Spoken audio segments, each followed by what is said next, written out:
नदी किनारे रहने वाली दो अनाथ बहनों का भाग्य। हरे भरे जंगलों और खेतों से घिरे एक छोटे से गांव के किनारे एक शांत, साफ और सुंदर नदी बहती थी। उस नदी का पानी इतना स्वच्छ था कि उसमें आसमान का नीला रंग साफ दिखाई देता था। सुबह के समय पक्षियों की मधुर आवाजें और बहते पानी की कलकल ध्वनि मिलकर एक ऐसा वातावरण बनाती थीं, जिसे सुनकर किसी का भी मन शांत हो जाए। उसी नदी के किनारे पेड़ों की छाव में एक छोटी सी पुरानी झोपड़ी थी। वह झोपड़ी मिट्टी और लकड़ी से बनी हुई थी, जिसकी छत पर सूखे घास और पत्तों की परत थी। बरसात के दिनों में उस झोपड़ी की हालत और भी खराब हो जाती थी। छत से पानी टपकता था, दीवारों में दरारें पड़ जाती थीं और अंदर की जमीन भीग जाती थी। उस झोपड़ी में दो बहनें रहती थीं, सीता और गीता। दोनों बहनें बहुत ही कम उम्र में अनाथ हो गई थीं। उनके माता-पिता एक बीमारी के कारण इस दुनिया को छोड़कर चले गए थे। उस दिन के बाद से ही उनकी जिंदगी पूरी तरह बदल गई थी। पहले जहां उनका घर हंसी और खुशियों से भरा रहता था,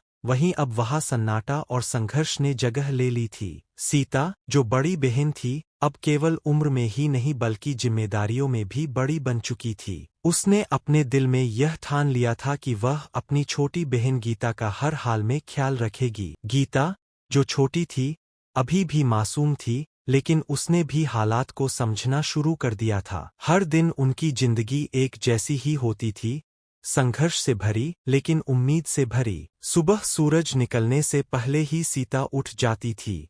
वह सबसे पहले झोपड़ी के बाहर झाड़ू लगाती, फिर नदी से पानी भरने के लिए मिट्टी का घड़ा उठाकर निकल जाती। ठंडी सुबह में, जब बाकी लोग अभी सो रहे होते थे, वह अकेले ही नदी तक जाती और पानी भरकर वापस लाती।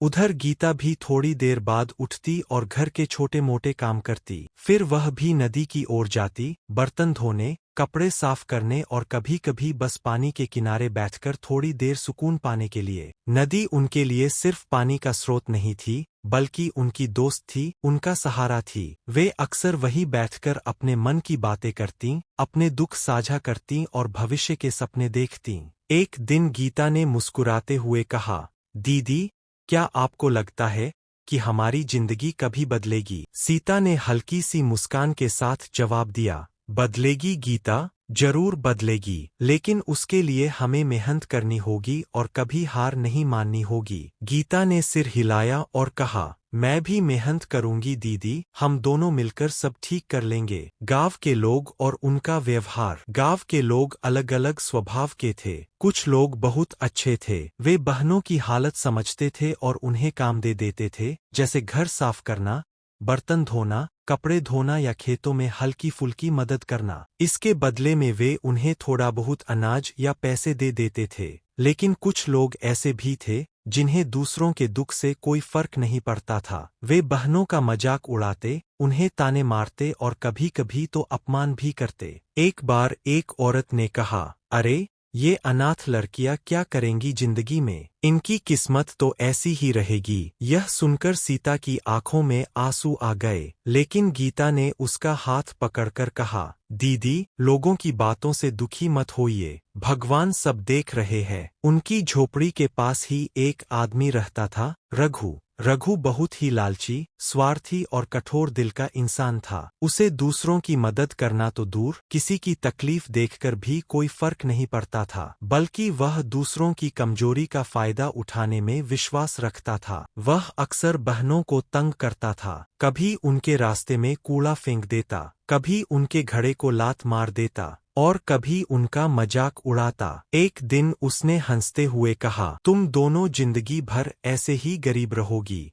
मेहनत करने से कुछ नहीं होता, किस्मत चाहिए किस्मत। सीता यह सुनकर बहुत दुखी हो गई, लेकिन गीता ने फिर उसे समझाया, दीदी, हम अच्छे हैं, भगवान हमारे साथ है, एक दिन सब ठीक होगा। एक दिन सुबह का समय था। आसमान में हल्की हल्की धूप फैल रही थी, पक्षी उड़ रहे थे और नदी का पानी धीरे धीरे बह रहा था। गीता नदी किनारे बैठकर बर्तन धो रही थी। वह गुनगुना भी रही थी, क्योंकि वह हमेशा हर हाल में खुश रहने की कोशिश करती थी। तभी उसकी नजर पानी में एक चमकती हुई चीज पर पड़ी। पहले तो उसने सोचा कि शायद सूरज की किरणों का असर है, लेकिन जब उसने ध्यान से देखा तो उसे एक सोने का कंगन दिखाई दिया। गीता ने धीरे से हाथ बढ़ाकर उसे बाहर निकाला। वह बहुत सुंदर और कीमती लग रहा था। गीता के मन में एक पल के लिए विचार आया, अगर मैं इसे रख लूं तो हमारी गरीबी दूर हो सकती है। लेकिन अगले ही पल उसने खुद को संभाल लिया।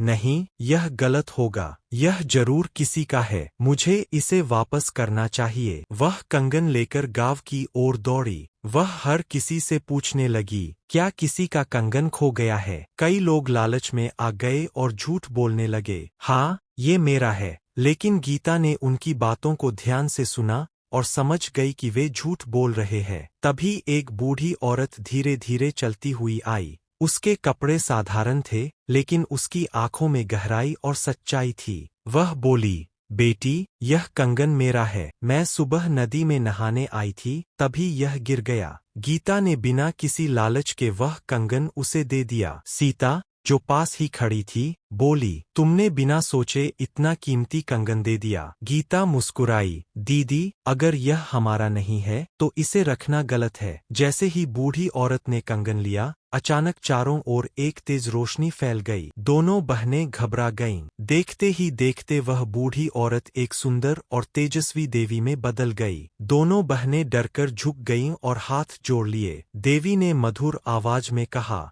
डरो मत बेटियों, मैं तुम्हारी परीक्षा ले रही थी। देवी ने कहा, गीता, तुमने ईमानदारी दिखाई। सीता, तुमने जिम्मेदारी और मेहनत दिखाई। तुम दोनों इस दुनिया की सच्ची अच्छाई का उदाहरण हो। देवी ने अपना हाथ उठाया और आशीर्वाद दिया। आज से तुम्हारी सारी परेशानियां खत्म। अचानक उनकी झोपड़ी बदलने लगी। मिट्टी की दीवारें मजबूत हो गईं। छत सुंदर और मजबूत बन गई। अंदर फर्नीचर, बर्तन और खाने की चीजें आ गईं। दोनों बहनें हैरान रह गईं। अब उनके पास सब कुछ था, सुरक्षित घर, अच्छा खाना और खुशहाल जीवन। रघु यह सब देख रहा था। उसके मन में लालच जाग गया। वह भी नदी पर गया और एक नकली कंगन पानी में फेंक दिया। फिर जोर जोर से चिल्लाने लगा, मेरा कंगन खो गया। देवी फिर से प्रकट हुई, लेकिन इस बार उनका चेहरा सख्त था। तुम झूठ बोल रहे हो और लालच कर रहे हो। और देखते ही देखते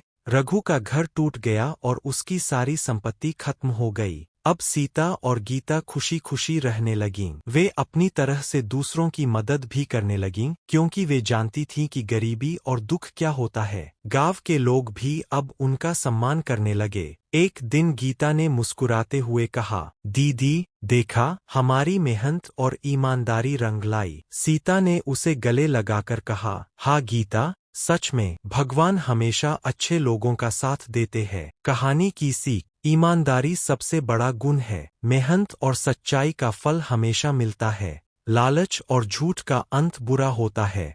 अगर आपको यह कहानी पसंद आई हो तो वीडियो को लाइक करें, चैनल को सब्सक्राइब करें और इस कहानी को अपने दोस्तों के साथ जरूर शेयर करें। धन्यवाद।